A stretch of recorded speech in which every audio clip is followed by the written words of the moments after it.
a Tarihuana. ¿Cómo le va? Es Alberto Quintana. Me logra escuchar bien. Está en Quito. ¿Por dónde está? Buen día.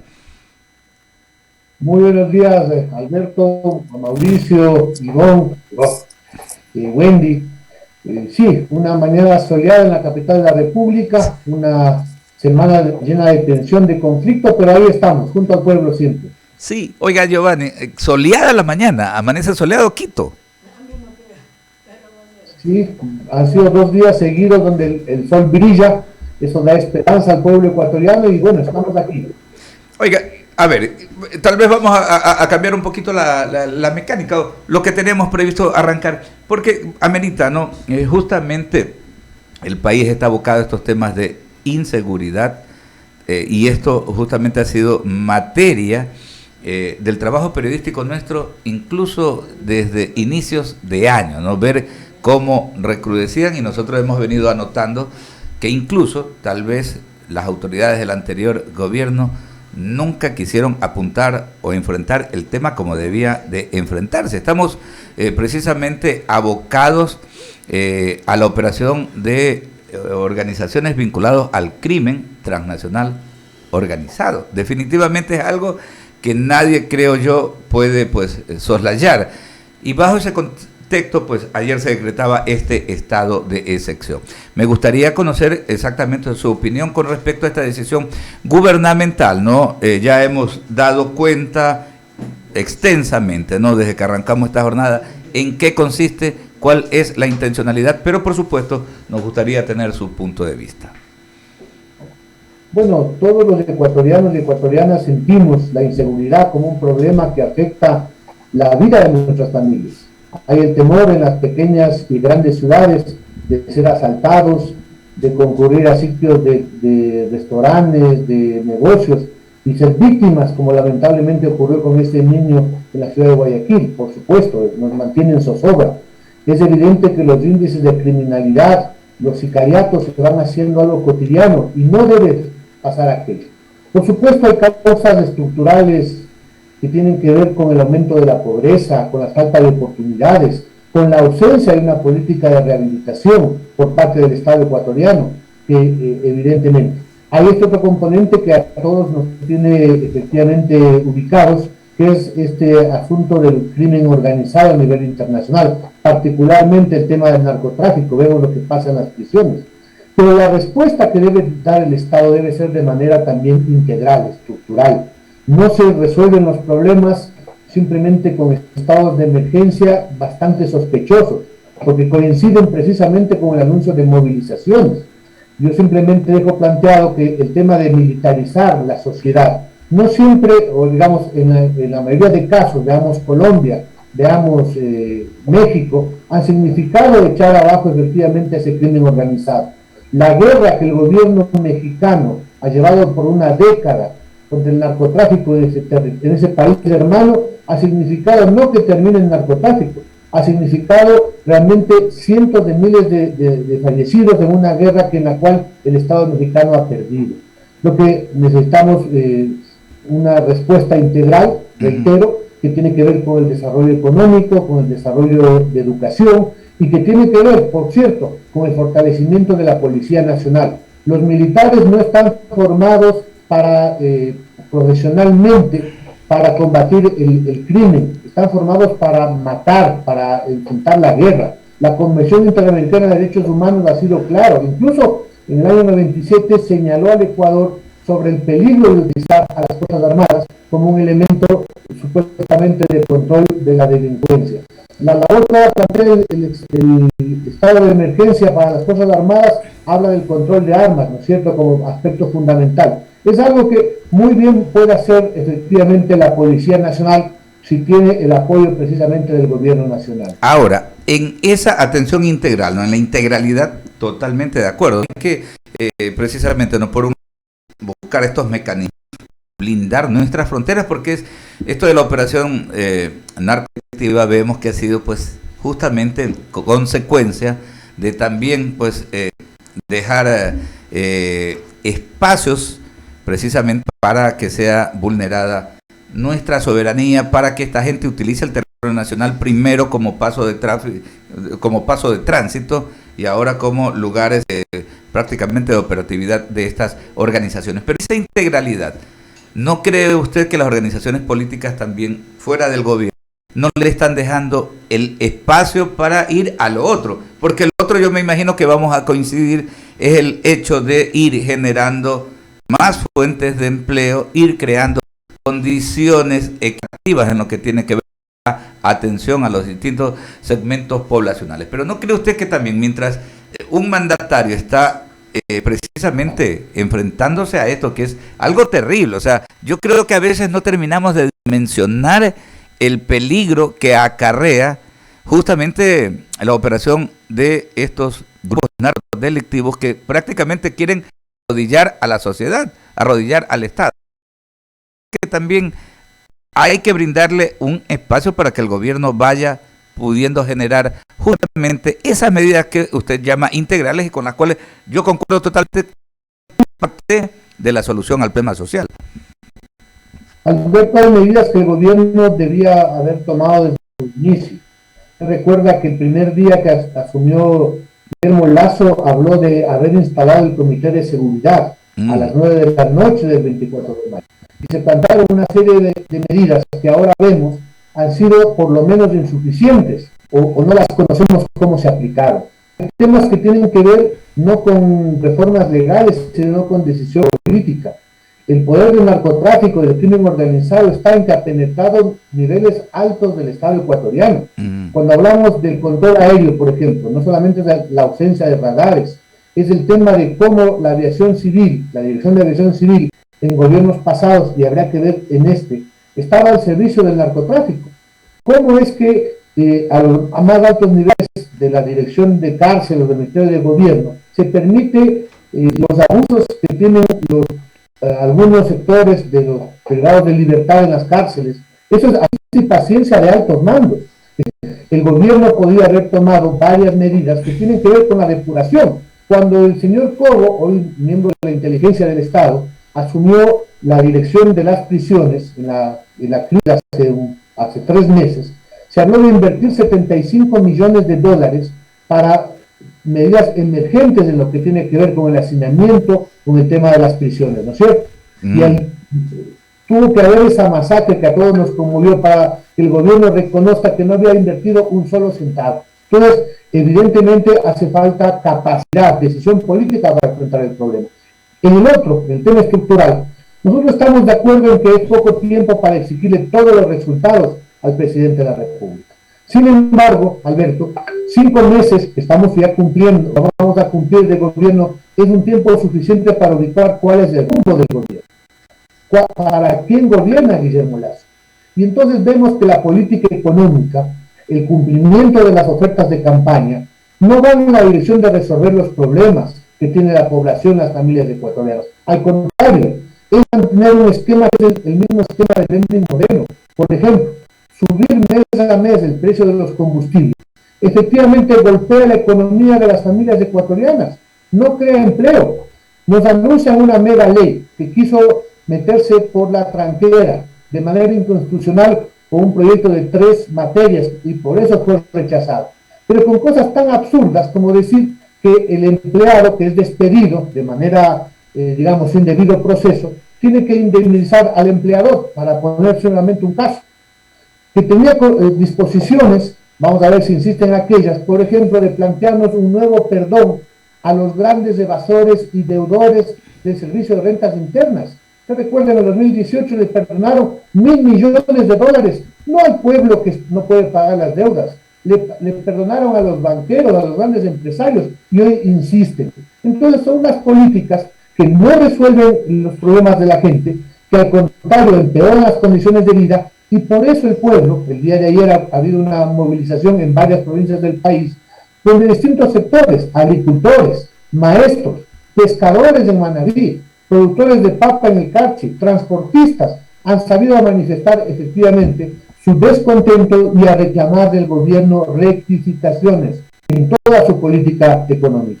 Y bueno, también vimos algunos activistas políticos, candidatos y ex asambleístas correístas en estas protestas del día de ayer. Permítame compartir, está con nosotros también Mauricio Icaza para compartir esta entrevista con el principal dirigente de Unidad Popular, Giovanni Atariguana, y solamente recordarle a nuestra audiencia porque algunos, los más jóvenes sobre todo, dicen Unidad Popular. ¿Qué es Unidad Popular? Precisamente pues acá en los años 60 del siglo pasado, pues surgió una organización política, el Movimiento Popular Democrático, que derivaba del Partido Comunista Marxista-Leninista del Ecuador, ¿no? Que tuvo pues un tremendo dirigente, a quien conocimos nosotros también, pues don Jaime Hurtado González, ex diputado de la República. Don Mauricio Icaza, adelante con sus inquietudes para de ahí retomar el diálogo con don Giovanni Atariguana. Gracias, Alberto. Señor Atariguana, un gusto saludarlo también. Pero el escenario para conseguir lo que usted señala, veo que el propósito, veo que es el mismo. O sea, el propósito que ustedes advierten, que con el propósito que el presidente de la República también ha señalado en diversas instancias, es el mismo. Más fuentes de trabajo, de generar más fuentes de trabajo y de tratar de que esa riqueza que se genere a través de la reactivación sea repartida de manera más equitativa, más justa, ¿no? Ese es el bien. Entonces hay un bien común entre las dos partes. Pero ¿no cree que el escenario para discutirlo intensamente, con toda la intensidad que se necesita, con toda la firmeza que se necesita, con todos los argumentos inteligentes necesarios, debe ser la asamblea y no las calles? ¿Usted no cree que el Ecuador no necesita, en este momento tan complicado, no necesita más inestabilidad? Mauricio, efectivamente podemos y estamos dando un debate sobre la política que lleva adelante el gobierno. Hay temas que deben ir a la asamblea, estamos plenamente de acuerdo. Vamos a ver cómo viene el proyecto económico urgente, que el presidente ha dicho que va a ser uno solo en esta ocasión, el tributario. Vamos a ver si se cumple el precepto de que el que más tiene, más debe pagar. Nosotros sí queremos saber cómo van a aportar las grandes empresas que no han sufrido la crisis, Mauricio. Aquí hay empresas, monopolios de los comercios, bancos, telefónicas, petroleras, que han tenido ganancias, no ingresos, ganancias sobre los 100 y 200 millones de dólares. ¿En qué medida ellos van a aportar para tener un fondo para que el gobierno pueda efectivamente dar préstamos baratos al sector? Pero señor Atariguana, y perdón que le interrumpa, para hacer, con usted, cuando yo lo entrevisto, usted sabe perfectamente que intercambiamos bastante criterio. A ver, está bien. Ya, de acuerdo, en el principio, de acuerdo, el que más ha generado, sobre todo en esta época tan difícil de pandemia, más tiene que contribuir.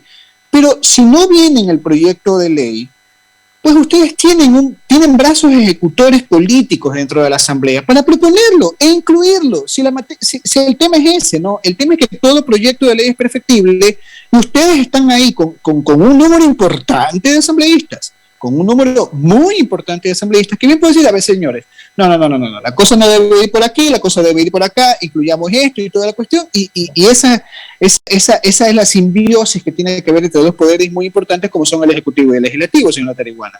De acuerdo, Mauricio, y a eso nos referimos, por supuesto. Vamos a ver si efectivamente no se le carga la mano a los sectores medios que viven de su salario, sino que las grandes empresas tributen con algo importante, una.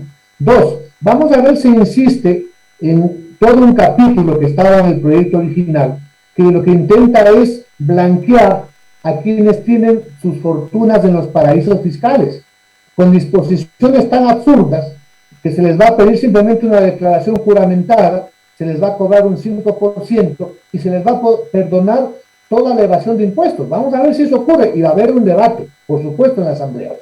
Pero, Mauricio, también hay política pública que depende exclusivamente del Ejecutivo y donde no hay una respuesta. Por ejemplo, ¿por qué se movilizan los arroceros el día de ayer? Estén o no los partidos políticos. Unidad Popular, como corresponde, ha estado junto a los campesinos porque es nuestra base social. Pero el gobierno que el presidente Lasso firmó de puño y letra, Mauricio, antes como candidato, que iba a respetar un peso de sustentación de la saca de arroz en $35. Han pasado 5 meses y no hay ese cumplimiento. hay una ausencia de políticas del Ministerio de Agricultura, antes con la ministra Vera, hoy con un ministro desconocido, para, por ejemplo, poner en funcionamiento la Unidad Nacional de Almacenamiento.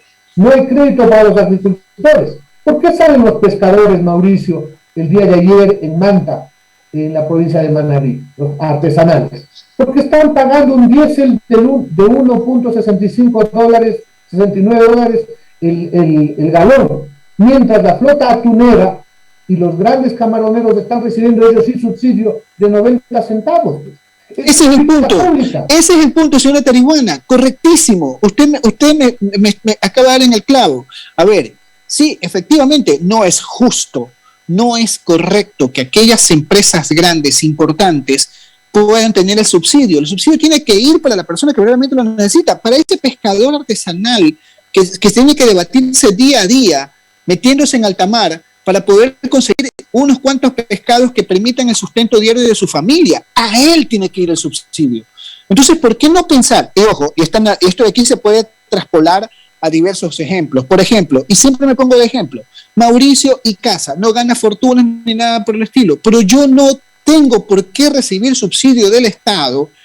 No tengo por qué hacerlo cuando de repente sí hay personas que utilizan el transporte público y son ellos los que tienen que recibir, que tienen que coger 3, 4 buses para, día a día para ir a sus trabajos, y son ellos los que tienen que recibir el subsidio a través de mantener el precio de los pasajes para que no sufran por las consecuencias. Y así podemos citar muchísimos ejemplos. Entonces, ¿por qué no hablar de una focalización inteligente y efectiva de subsidios?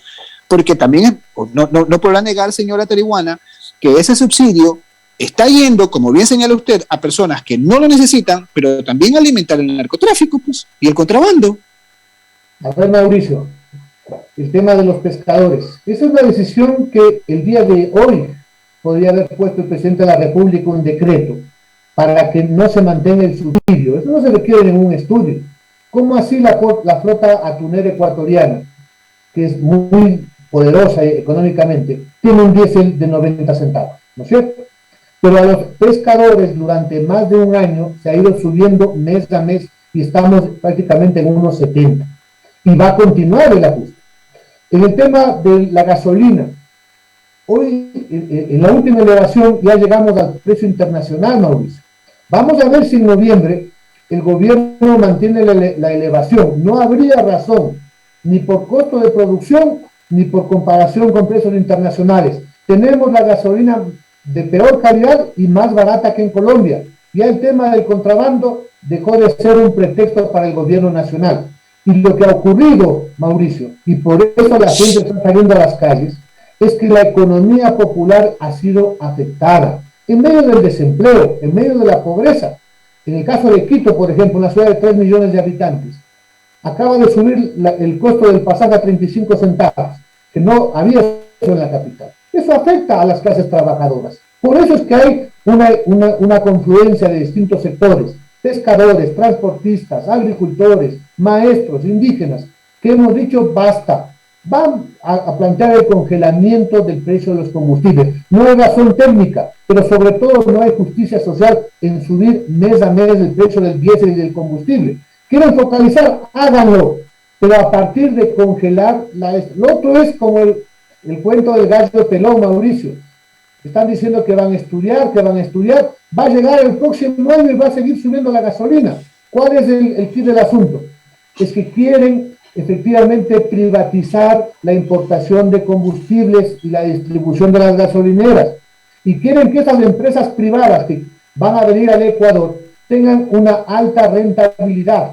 Se dice el proyecto de mega ley que fue rechazada por el gobierno, por la Asamblea. Ahí se establece esa apertura. Entonces, no hay razones técnicas para mantener. Por eso es que el pueblo ecuatoriano plantea desde las calles, utilizando su derecho constitucional a la resistencia, precisamente soluciones al gobierno nacional. Si a eso le sumamos, Mauricio, que el gobierno hizo una serie de promesas, el candidato Guillermo Lasso, y no los está cumpliendo. En el tema agrícola, en el tema de educación, se comprometió a invertir fundamentalmente en el tema educativo, en revalorizar los salarios de los maestros. ¿Y qué ocurre? Pese a que está vigente la ley por la Corte Constitucional, no están dando paso a su aplicación. Señora Tarihuana, le voy a dar paso a Alberto, que tiene más preguntas para usted. Yo simplemente una reflexión, nada más, no modo de pregunta. Quizá en el Ecuador hemos vivido durante muchos años una burbuja que, si bien es cierto, tiene la justificación en que hay muchas personas pobres, muchas personas que no tienen trabajo y de alguna manera se los tiene que ayudar. Pero lo cierto es que esa manera que se utilizó de ayudar, de alguna manera también encubría dos cosas. La primera de ellas, en el caso de los combustibles, por ejemplo, es que se fomentaba el contrabando, se fomentaba el narcotráfico, y lo otro, que ese subsidio tiene un costo que de alguna manera igual los trasladaban por otro lado. Lo que no dejábamos de pagar por el tema del precio del combustible lo pagábamos por otro lado. Entonces, a lo que se llegue, al acuerdo que se llegue, que sea algo real, algo inteligente, que verdaderamente proteja a quienes realmente lo necesitan. Señora Tarihuana, le voy al paso a Alberto, que tiene más consultas para usted. Gracias por contestar las mías. Alberto, por favor. Gracias Mauricio. No, solo algo adicional, don Giovanni. No, yo me imagino que ustedes como organización política también meditan muchos los pasos. Y digo esto porque en estos momentos, los momentos actuales de la política ecuatoriana, pues lo que se haga o se deje de hacer tiene mucho peso. ¿Cómo hace Unidad Popular para no caer de pronto en un juego que precisamente beneficie a quienes de alguna manera sí se nota que están conspirando, y ni siquiera contra Guillermo Lasso, conspirando contra el sistema democrático de nuestro país? ¿Cómo toman esos recaudos que me imagino que ustedes por responsabilidad política y por responsabilidad ciudadana lo hacen? Nosotros somos un partido, por supuesto, responsable, pero respondemos a nuestras bases sociales. Unidad Popular nació para unir al pueblo, para hacer gobierno. Estamos claros que mientras nos gobiernen las élites económicas vinculadas con el Fondo Monetario Internacional, no habrá solución a los problemas definitivos del pueblo ecuatoriano, porque llevan el agua a su molino. Porque, por ejemplo, más allá de los discursos en campaña que ofrecieron bajar las tasas de interés, a Guillermo Lasso no le conviene perjudicar a sus colegas, porque la banca, y este dato, Alberto, se proyecta que este año la banca privada tendrá ganancias equivalentes a 350 millones de dólares. Es decir, los banqueros, en medio de la crisis, van a ganar $1 millón diarios, y muy poco aportan. Nos tienen con tasas de interés de las más altas del mundo, porque estamos en dolarización. Por eso es que nosotros estamos, por supuesto, proponiendo alternativas. Decía Mauricio el tema de los subsidios. Y nos dicen que se van a ahorrar $700 millones con la elevación, sacrificando la economía de las familias. Pero hay otras alternativas, Alberto. Lo hemos dicho claro y fuerte. Aquí hay grandes evasores, $7.600 millones. Ahí está, decisión política del gobierno de Guillermo Lasso. Pobreles, ¿por qué no lo hace? Ahora nosotros vemos con sorpresa, o no con sorpresa, pero vamos entendiendo que, claro, quienes llevan sus fortunas fuera del país para evadir los impuestos, obviamente muy poco pueden hacer en cobrar los impuestos a los grandes evasores. Eso nos implica efectivamente que junto a la protesta tengamos la propuesta, por supuesto. Nosotros decimos con toda certeza, luchar junto al pueblo, defender sus derechos a una educación de calidad, a que el gobierno cumpla con la seguridad social, a que haya empleo, a que se respeten los derechos laborales. No es hacer el juego a ningún conspirador. Es efectivamente cumplir la labor de un partido político. Estar junto a su pueblo, en la lucha y en la propuesta. Sí.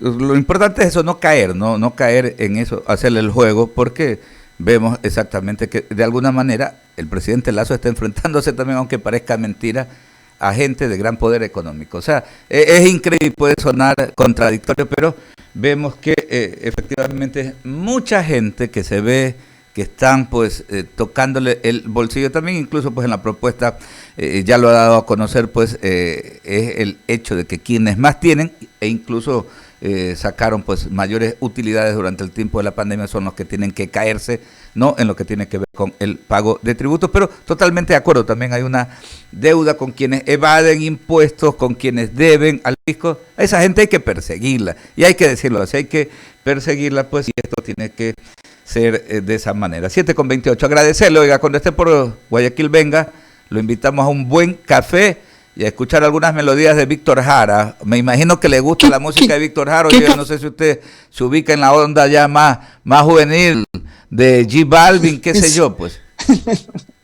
Por supuesto, gracias por el espacio y por supuesto, estos días van a ser de movilización social. El 20, este jueves, vamos a estar junto a los trabajadores presentando el nuevo Código del Trabajo, y el 26, Unidad Popular se suma a las acciones que ha convocado el Frente Popular, la CONAIE, pidiendo al gobierno de Guillermo Lasso que termine la elevación del precio de los combustibles. Okay. Pronto estaremos en Guayaquil, Wendy, Mauricio, Alberto, y un buen encebollado será la cita.